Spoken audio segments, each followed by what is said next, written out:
ಅಂತ ಪತ್ರಿಕಾ ಗೋಷ್ಠಿ ಈ ಸದ್ಯ ಆರಂಭಿಸ್ತಾ ಇದ್ದೇವೆ.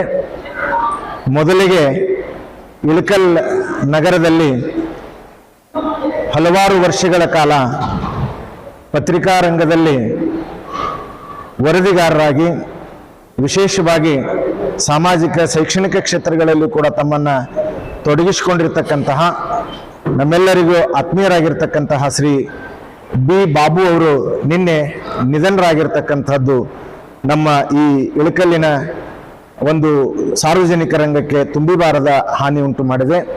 ಅವರ ಆತ್ಮಕ್ಕೆ ಚಿರಶಾಂತಿಯನ್ನು ಕೋರ್ತಾ 1 ನಿಮಿಷ ಮೌನವನ್ನು ಆಚರಿಸೋಣ.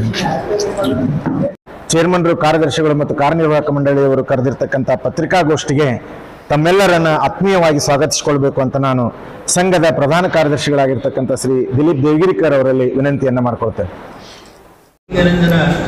ಸ್ವರೂಪಿ ವಿಜಯಮಾಂತಪ್ಪಗಳನ್ನು ವಿಜಯ ಮಂದಿರದಲ್ಲಿ ಸ್ಮರಿಸಿಕೊಂಡು ಶ್ರೀ ವಿಜಯಮಾಂತೇಶ ವಿದ್ಯಾವರ್ಧಕ ಸಂಘದ ಘನಾಧ್ಯಕ್ಷರಾದ ಗುರುಮಾಂತಪ್ಪಗಳ ಪಾದಾರವಿಂದಗಳಲ್ಲಿ ನೆರವೇರಲು ಇವತ್ತಿನ ದಿವಸ ಶ್ರೀ ವಿಜಯಮಾಂತೇಶ ವಿದ್ಯಾವರ್ಧಕ ಸಂಘದ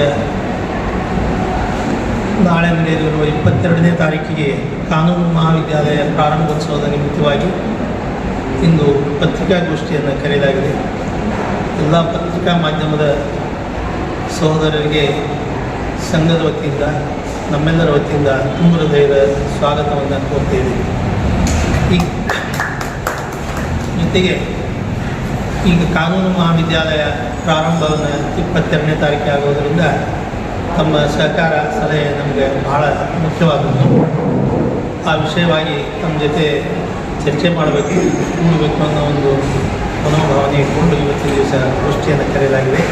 ಹೆಚ್ಚಿನ ವಿವರವನ್ನು ನಮ್ಮ ಸಂಘದ ಚೇರ್ಮನ್ರು ತಮ್ಮ ಜೊತೆ ಹೇಳ್ತಾರೆ.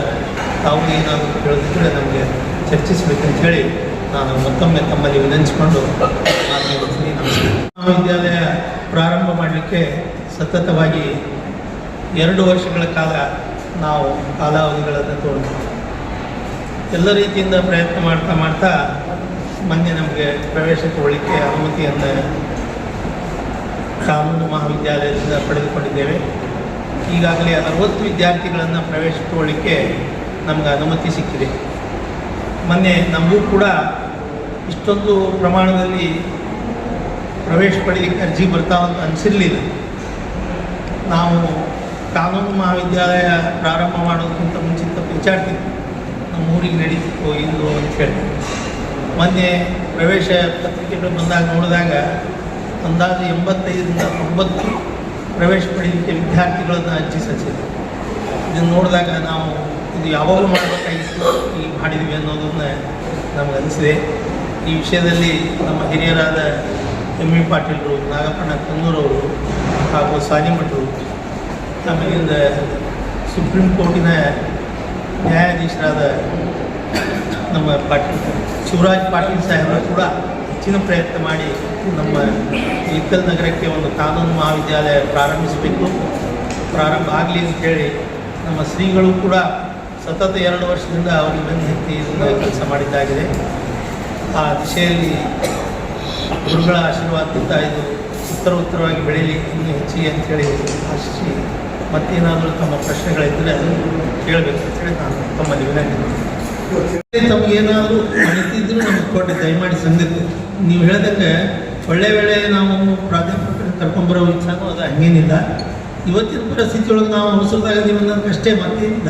ಈಗಾಗಲೇ ನಮ್ಮಲ್ಲಿ ಪ್ರಿನ್ಸಿಪಾಲ್ನ ಅಪಾಯಿಂಟ್ಮೆಂಟ್ ಮಾಡ್ಕೊಂಡಿದ್ದೀವಿ, ಇಬ್ಬರನ್ನ ಈಗ ಟೀಚರ್ಸನ್ನು ಅಪಾಯಿಂಟ್ಮೆಂಟ್ ಮಾಡ್ಕೊಂಡಿದ್ದೀವಿ.